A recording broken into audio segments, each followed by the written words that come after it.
Global city Gurgaon sector 36B, 37A और 37B Dwarka expressway पे लगने वाली ये सेक्टर करीब 1003.03 एकड़ के अंदर आ रहे हैं। इसे हेक्टेयर में बात करें तो 405.91 हेक्टेयर में गढ़ी हसरू विलेज के अंदर ये ग्लोबल सिटी आ रहा है। आज मैं आपको ये भी बताऊंगा कि ग्लोबल सिटी के अंदर क्या नया चेंज आया है, कैसे इसके जो ऑक्शंस होने थे उसमें अब क्या नया बदलाव किया गया है, कैसे अब और बिल्डर्स को रुझाने के लिए बेस्ट तरीका निकाला गया कि कैसे ज्यादा से ज्यादा अलग अलग कंट्रीज से बिल्डर्स आए और यहाँ पे इन्वेस्ट करें और यहाँ पे एक नया सेटअप क्रिएट करें। उसके लिए जो चेंजेस हुए हैं वो सारे आपको बताऊंगा मैं। कनेक्टिविटी को लेके इस एरिया को क्या क्या मिलने वाला है वो भी मैं आपको बताऊंगा और कौन कौन सी कंस्ट्रक्शन कंपनीज यहाँ पर आ सकती हैं जिन्होंने यहाँ इंटरेस्ट दिखा हुआ है वो भी मैं आपको बताऊंगा।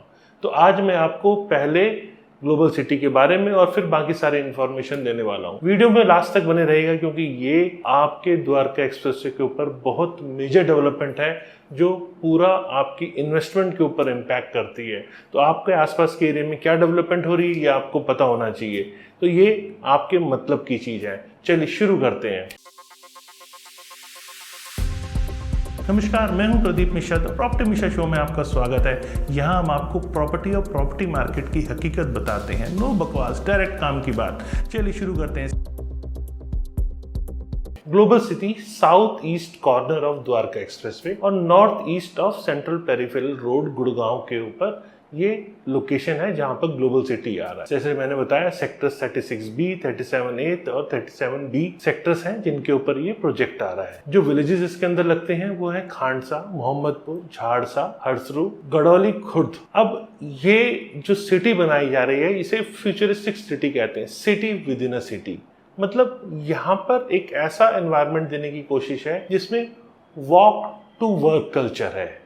मतलब यहाँ पर आप रह भी रहे हैं और आप काम भी कर रहे हैं। इसमें बहुत ज़्यादा ट्रांसपोर्टेशन का बहुत ज़्यादा स्कोप ना हो, मतलब आप एक घर और काम करने की जगह दोनों आसपास हो, इस टाइप के कंसेप्ट पे इसे डेवलप किया जा रहा है। और इसके अंदर कमर्शियल, रेजिडेंशियल, इंस्टीट्यूशनल, ऑफिस और रिक्रिएशनल फंक्शंस के लिए सभी टाइप का अरेंजमेंट किया हुआ है। इसकी डिटेल्ड वीडियो मैंने ऑलरेडी ग्लोबल सिटी की बना के आपको दी है। आपको उसमें हर चीज एक्सप्लेन किया है। मैं और डिटेल इंफॉर्मेशन के लिए आपको वो लिंक नीचे दे रहा हूं मैं डिस्क्रिप्शन में, जिसमें आप जाके पूरा डिटेल्ड इंफॉर्मेशन आप ले सकते हैं। क्योंकि आज मैं उसके एक्सटेंडेड इंफॉर्मेशन दे रहा हूं, इसीलिए ब्रीफ में मैं पुरानी इंफॉर्मेशन दे रहा हूं। पूरा डिटेल अगर आपको चाहिए तो आप डिस्क्रिप्शन में जाके उस वीडियो को भी देख सकते हैं। हरियाणा गवर्नमेंट का एम है कि यहाँ पर दुबई, सिंगापुर जैसे office building, hotels, restaurant, cafe, mall, art galleries, iconic towers जैसी सुविधाएं सब एक जगह हो। मतलब बिल्डिंग भी हो और ग्रीन एरिया भी हो, रोड, पार्किंग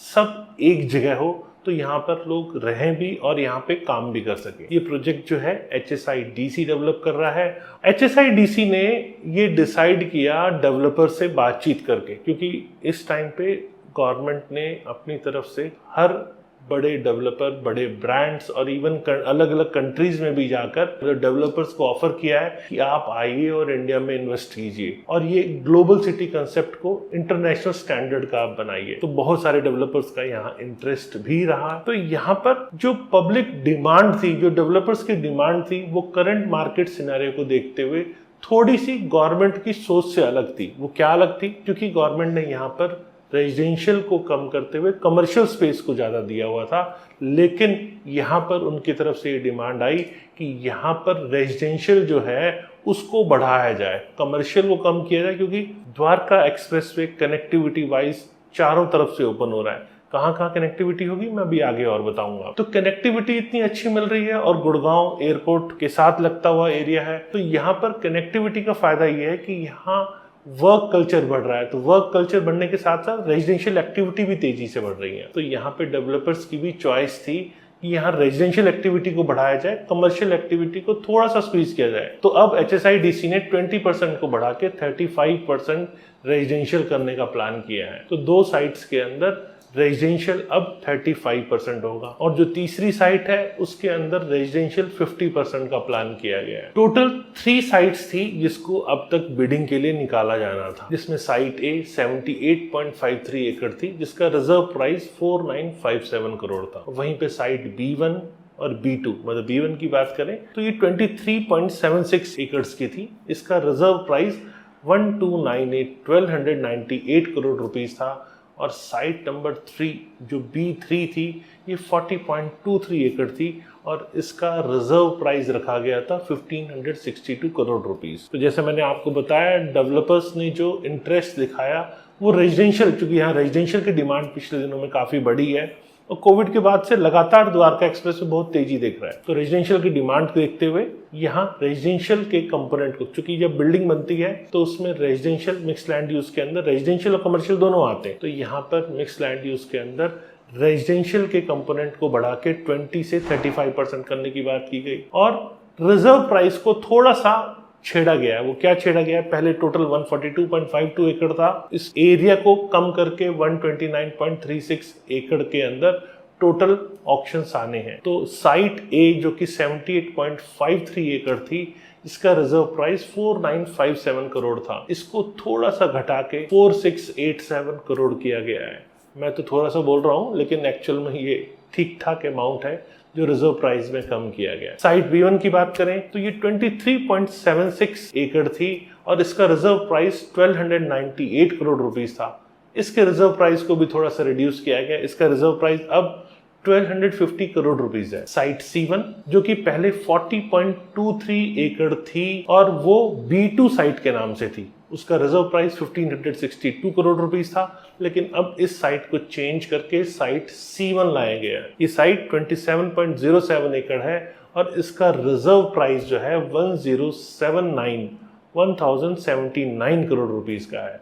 तो टोटल अब जो ऑक्शन होना है वो 129.36 एकड़ का होना है और जो रिजर्व प्राइस टोटल तीनों साइट्स का है वो 7016 करोड़ रुपीस का है। तो ये मैंने जैसा बताया कि रेजिडेंशियल की डिमांड को देखते हुए गवर्नमेंट ने इस पे वर्क किया है। चलिए अब बारी है मैं आपको बताऊं कि इसको कनेक्टिविटी क्या क्या मिलने वाली है। ग्लोबल सिटी को कनेक्टिविटी सबसे ज्यादा इंपॉर्टेंट है। यहाँ IJ एयरपोर्ट और उससे भी पूरी कनेक्टिविटी मिल रही है। अप्रोक्सीमेटली 30-35 मिनट्स में यहाँ IJ एयरपोर्ट पहुंच जाते हैं। RRTS भी आपका बहुत नजदीक होगा इस बेल्ट से और ISBT में अभी थोड़े दिनों पहले आपने सुना होगा, मैंने वीडियो भी आपको बना के बताया था और अगर आपने नहीं देखा तो मैं लिंक भी शेयर कर रहा हूँ। ISBT कहाँ पर आएगा ग्लोबल सिटी के पास, वो भी आपको वहाँ क्लियर हो जाएगा, तो वीडियो डिस्क्रिप्शन में आप उसको भी देख सकते हैं। तो इसको ISBT भी मिल रहा है। गुड़गांव रेलवे स्टेशन की बात करें तो वो भी यहाँ से 25 मिनट की दूरी पर है, तो बहुत ज्यादा दूरी यहाँ पे नहीं है। ये लोकेशन ग्लोबल सिटी की बैंक ऑन द्वारका एक्सप्रेसवे है और साथ में जो पटौदी रोड है उसके भी बैंक पर है। यहीं पास में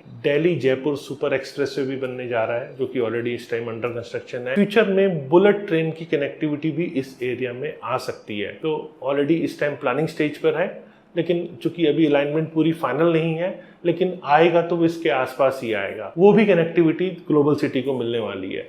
तो ओवरऑल ग्लोबल सिटी को कनेक्टिविटी बहुत सारी मिलने वाली है। तो आने वाले टाइम में ग्लोबल सिटी एक नया और बड़ा और बेहतरीन शहर बन के, city with in a city बन के उभरेगा। अच्छा, एक बात मैं आपको बताना भूल ही गया कि द्वारका एक्सप्रेसवे के ऊपर भी एक स्पेशल प्रोविजन रखा गया है। जैसे ट्रम्पेट फ्लाईओवर है वैसा ही एक आपको कनेक्ट दिया जा रहा है जो सीधा ग्लोबल सिटी में एलिवेटेड रोड से लैंड करेगा। तो कनेक्टिविटी गवर्नमेंट ने अपनी तरफ से जो बेस्ट से बेस्ट हो सकती है वो ग्लोबल सिटी को देने की कोशिश की गई है। चलिए अब बात करते हैं कौन कौन सी ऐसी कंपनीज हैं जो इसको डेवलप करने जा रही हैं। यहाँ पे जो इंटरेस्ट दिखाया है इसकी कंस्ट्रक्शन को लेकर वो L&T है। L&T ने यहाँ पे इंटरेस्ट दिखाया है कि उनका इंटरेस्ट है कि इसको डेवलप किया जाए। फिर PNC इंफ्राटेक है। जो तीसरा है वो दिनेश चंद्र अग्रवाल नील शिखा JV, ये एक JV है, joint venture special purpose vehicle के लिए किया जाता है। तो इन कंपनीज ने इस बेल्ट पे कंस्ट्रक्शन के लिए अपना इंटरेस्ट दिखाया है। तो यहाँ पर चूंकि अब प्राइस को भी लोअर किया गया है और अट्रैक्टिव किया गया है और ऑक्शंस को रीशेड्यूल किया गया है, मॉडिफाई भी किया गया है, तो इससे अब वो चांसेस बढ़ रहे हैं कि मैक्सिमम डेवलपर्स यहाँ पर अब इंटरेस्ट लें और इसको बेहतरीन शहर बनाएं। गवर्नमेंट का इंटरेस्ट है कि इंटरनेशनल प्लेयर भी इसमें पार्टिसिपेट करें, जिससे एक जो उनका एक्सपीरियंस है, इंटरनेशनल एक्सपीरियंस, वो भी यहाँ पर आने वाले टाइम में देखने को मिले। उम्मीद है आपको मेरा वीडियो पसंद आया होगा। अगर वीडियो पसंद आया तो लाइक कीजिएगा, कमेंट करके भी मुझे बताइएगा वीडियो आपको कैसा लगा। फ्यूचर में अगर और ऐसे वीडियोस देखना चाहते हैं तो मुझे सब्सक्राइब कीजिएगा। और जब आप कमेंट सेक्शन में मुझे बताते हैं कि आपको ये कैसा लगा और फ्यूचर में किस टाइप के वीडियोस आप देखना चाहते हैं, तो मैं उस पर होमवर्क करता हूँ और बेस्ट से बेस्ट वीडियो आपके लिए नेक्स्ट टाइम सारी इन्फॉर्मेशन के साथ लाने की कोशिश करता हूँ। तो बने रहिए, सब्सक्राइब कीजिए और रेगुलर बने रहिए। नमस्कार, जय हिंद।